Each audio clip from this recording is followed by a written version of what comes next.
Hi, Adam here. I've been wanting to make this video for quite some time. This is in regards to the Tamiya tt-01 and tt-02 and could also be used on other various Tamiya products depending on how the shocks have been molded. Um, the biggest issue a lot of people have, like the first upgrade people do with these Tamiya tt-01, tt-02, like the stock ones, is they upgrade the shocks because, as many people know or find out, there is no dampening. They are what's called, like a friction shock. But mind you, there's actually no friction whatsoever. They are just a spring and it's really bouncy. You end up having this kind of scenario where, the car bounces like crazy. And that makes the car very unstable and uncontrollable and unpredictable, either with actually racing or, bashing in a parking lot. I had not found anything like this. It's something I kind of came up with. If it's out there, great. But I haven't found anything about this. I figured, I guess you can say, like a mod. It's not really a mod. You don't do anything that is permanent to the vehicle itself or the shocks. But for many people, it's actually a very simple, free mod for anyone, where you can actually take the normal shocks and actually have dampening. So to show you, the fronts are stock, where the rear has the mod or whatever done. You can see it's quiet. It doesn't bounce, like it literally dampens itself. It actually literally is doing what it's. You can see even the small little, how much it jiggles. It's literally actually providing friction to cause dampening. It's using friction to actually dance, and it's actually making a true friction shock. So I'm going to go ahead and show you how I do this. And all that is required to make this happen is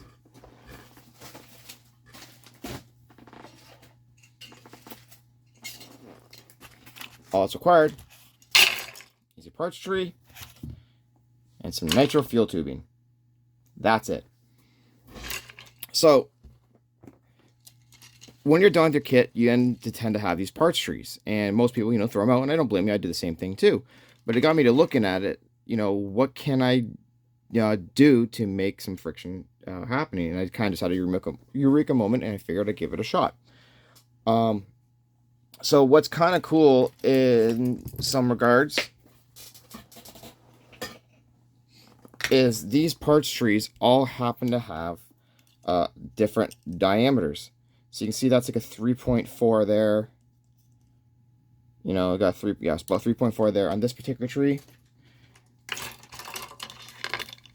On this tree, we got a 4.4.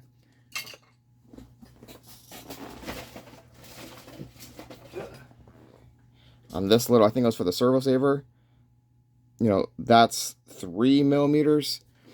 So all the different thickness of that plastic, which acts like an insert, changes your dampening characteristic. The bigger the diameter, the more friction you're gonna have. Where I find I'm really happy with is on this particular parts tree. This is parts tree B, right where the bumper sits, and you usually have a spare one. There is a run of plastic. You can see there's some right here. There's 2 trees of it. There's a run of plastic, and this happens to be 4 millimeters or 3.9 millimeter in diameter, 3.85, 3.9, and that is the dampening that you saw in the video previous. It works really well. It's a good medium range. Whereas if you go to the 3.5, it's a little more bouncy. You go to thicker, and it makes it really kind of stiff. So that I find is really good middle ground to start with. This section right here is enough to get to the shock. So with having the 2 trees, you can do the 2 there. So we're going to check. There's probably a section right here. So that's a 3.9. Let's see. There's not much of that 3. Sorry, that's not 3.9, was it? Yeah, 3.5. There's not necessarily a lot of that 3.9 on these parts trees. So, be very careful with it. Don't want to lose it. So what I'm going to do is take some wire cutters, and I'll cut off this little section here to show.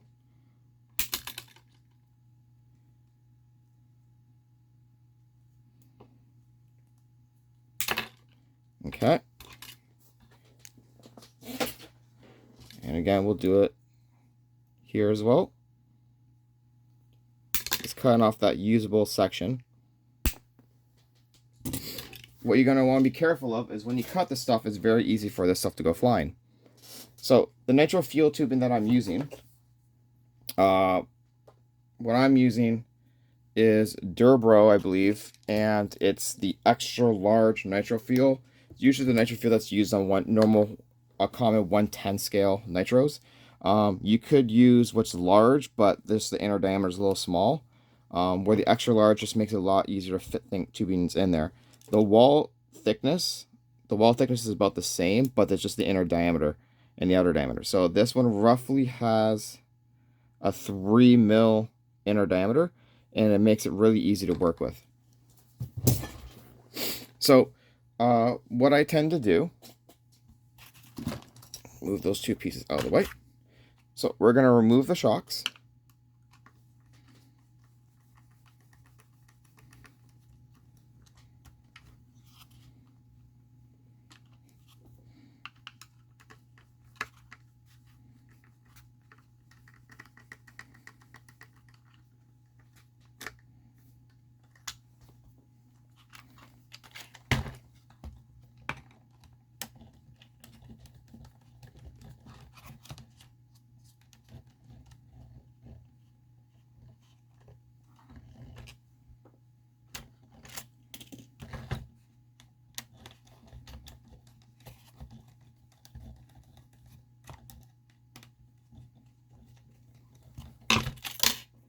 Now that that's done, I'm just going to open it up.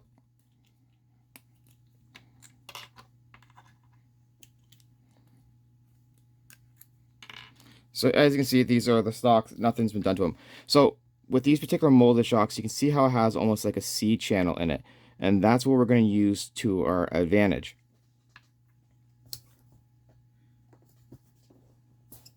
So what I do is, after cutting that part off, I'm going to just clean up the one end, just a utility knife. Okay, so that is just a little, I'm going to make it a little bit nicer. It's kind of hard because I'm doing this off center, or off to the side a bit. Oh, jeez. It's hard to keep it straight.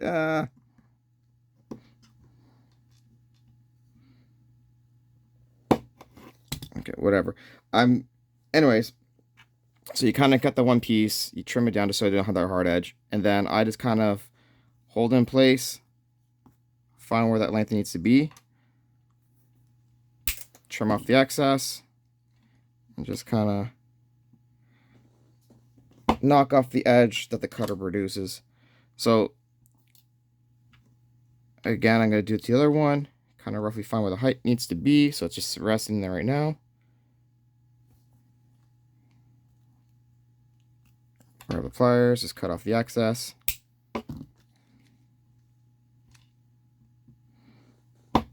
Trim as such. And that is just two little plastic inserts about the same length.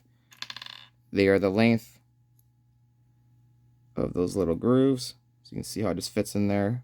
It sits about flush at the top. Try to get my camera to center on that.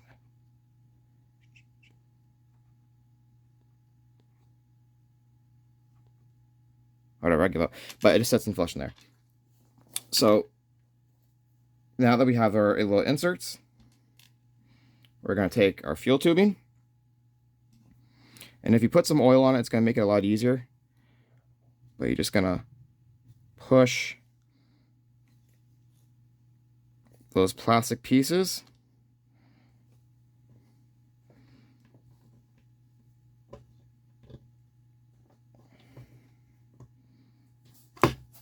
into it. I'm just going to use a table edge. I'm just going to push on a table like that just to kind of get it in.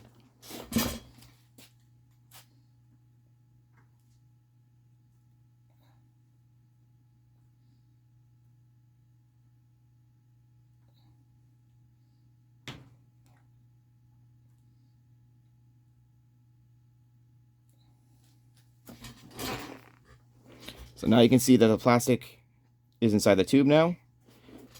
So I'm just going to go ahead right to the end of the plastic,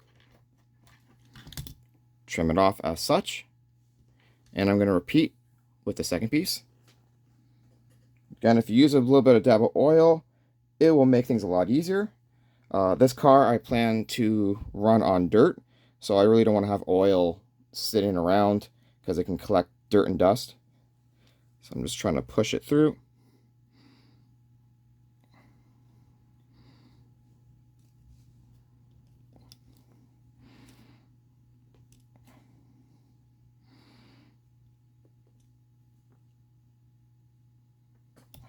Okay, so I was able to do that one just by hand.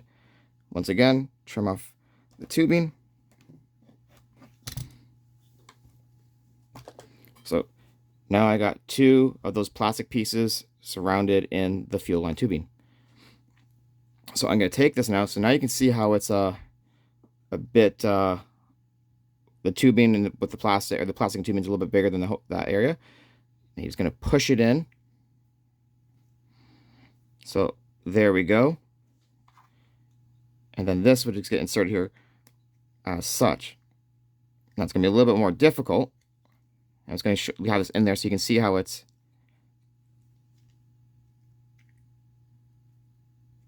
has some friction for dampening in comparison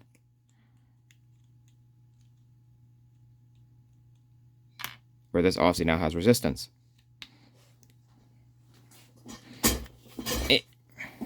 I actually twisted it. Open this up. Okay. So I'm just going to insert my shock now. So you can see no modifications done to it whatsoever. There we go. And that's the shock done. Now, you can see though it's actually much more rigid as well because of that insert. There's a lot less flex. You'll feel it once you do it. There's a lot less flex happening. Like this one has tons of slop.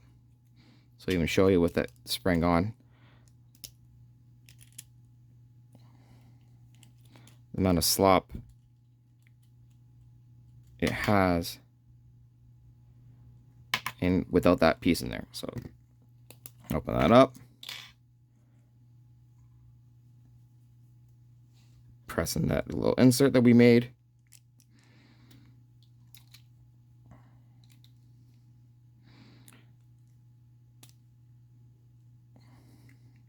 You might need sometimes use a pair of pliers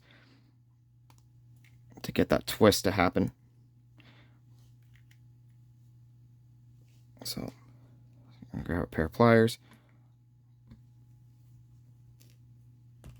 There we go. So that feels good. That one feels a little stiffer. Just gonna reseat it.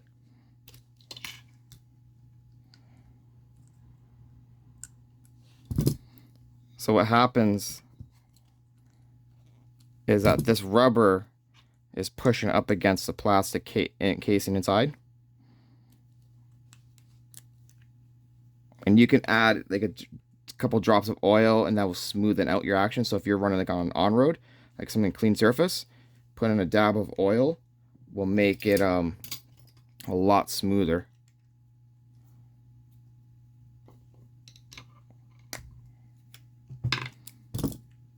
That's better. That feels like the other shock now. Much better. So we'll now just simply install these. I like to put the rubbers like inside just because then you don't see it. So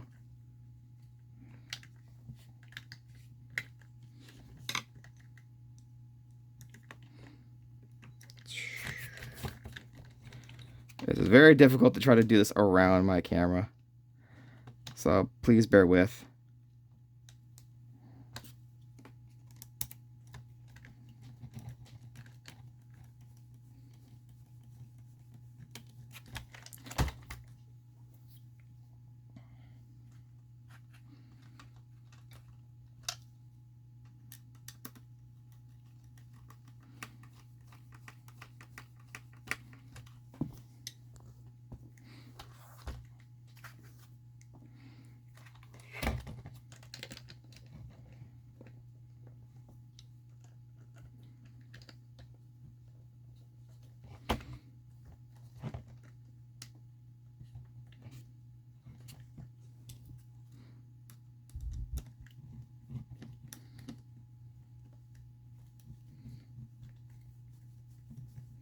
So as you saw, I put no oil or anything onto the springs, shocks, nothing like that. It's purely relying on the friction from the fuel tube being pressed on the inner plastic wall. So hopefully you remember how it was prior to this mod. So here goes nothing.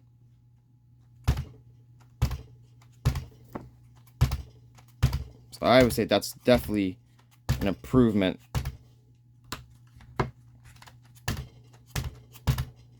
That's happened. Now, once you throw your weight of your electronics and stuff into the car, it's going to be better dampening. Obviously, there's no weight, so the springs have less tension on it, so it's not holding as much energy. But there you go, a very simple, cheap, free, pretty much mod for most people. I hope you enjoy this video, and you know, as I just figure out more tips and tricks with the car, I'll make videos of it. Bye.